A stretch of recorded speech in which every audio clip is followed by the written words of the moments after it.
Shalom, my friends from here in Israel. I've been following all day the updates from Australia on the mass terror attack. We know that at least 12 people were killed. There was a Hanukkah party there on Bondi Beach where the Jewish community got together to light the Hanukkah candles. And there were 2 gunmen who targeted them and killed at least 12 people. And I've been sitting the whole time since I've been watching this darkness and saying, Lord, what's the answer that I should have? What am I called to do now? There's so much darkness everywhere. How can I bring light? And I think the answer is really in this holiday that is beginning tonight. And I don't believe it's by chance, the holiday of Hanukkah.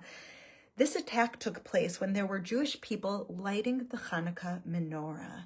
And the whole thing about Hanukkah is that we are in a dark world and we have to bring light. It's specifically in that darkness that we're called to bring light. Hanukkah comes out in the dead of winter, in the longest days of darkness, the longest nights that we have, that we're called to light one little flame, not to bring a million lights to do, but one little flame, to light one little candle. And the message is that one little candle can light up a whole room.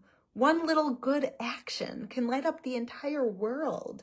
And so as I watch this evil take place from Australia to America to Europe to Israel, from Syria to Christians being persecuted across Africa, I realize God is calling us.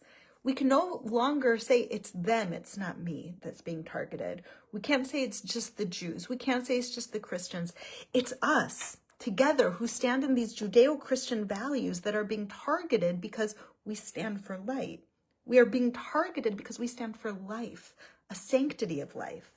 And I was in New York last week, and what I saw was Christmas trees and Christmas lights all over New York City, Hanukkah menorahs all over New York City, and the public square. And that's exactly the message that I hear God calling us. Go to the public square with your faith and bring light.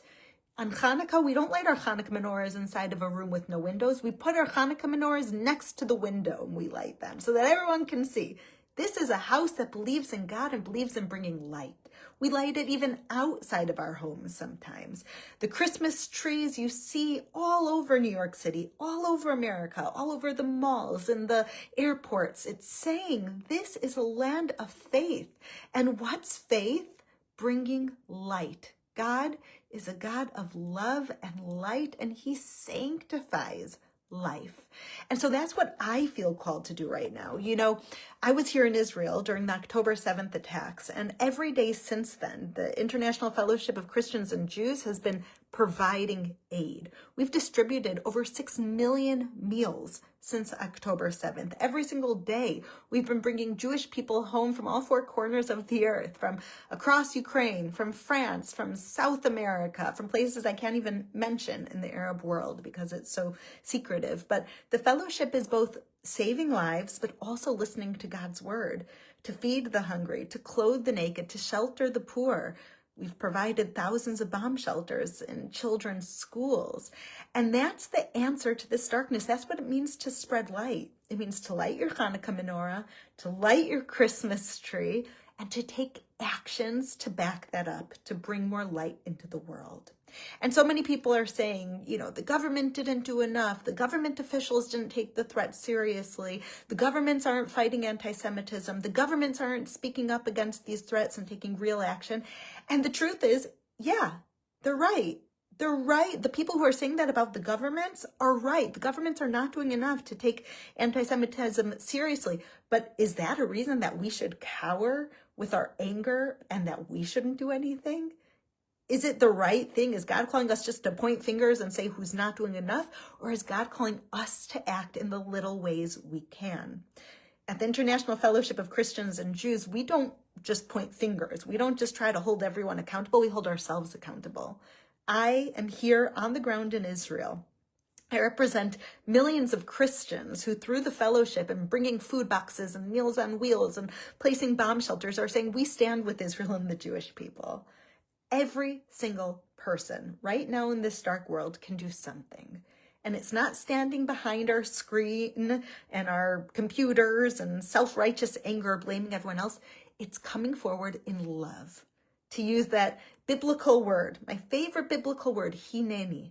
Here I am, willing to do what's hard in order to do what's right. And it's not just blaming others, it's taking responsibility on myself to bring light into the world. And so as I light my Hanukkah menorah tonight with my family, I'm going to be praying for the victims in Australia. I'm going to be thinking about the Jewish communities who are under attack. I'm going to be thinking about the Christian communities who are under attack in Africa, in the Middle East. And I'm going to not only be angry about it, there's also a place for anger, but I am going to spread light. I'm going to recommit myself to giving more charity, to doing more programs to help save lives, because God is calling each one of us. Don't be so angry about what others aren't doing. Do it yourself. The little you can do in order to save lives and bring light. That's why we care for the orphans and the widows.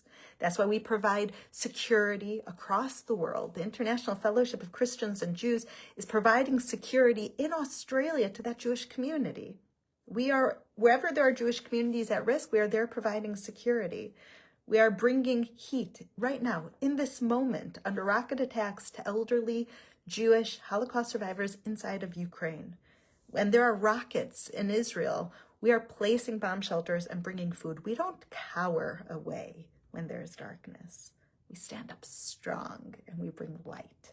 So continue to pray for the peace of Jerusalem, the peace of Australia, the peace of Europe, of America, peace that our Judeo-Christian values bring through us doing good. And join me in a commitment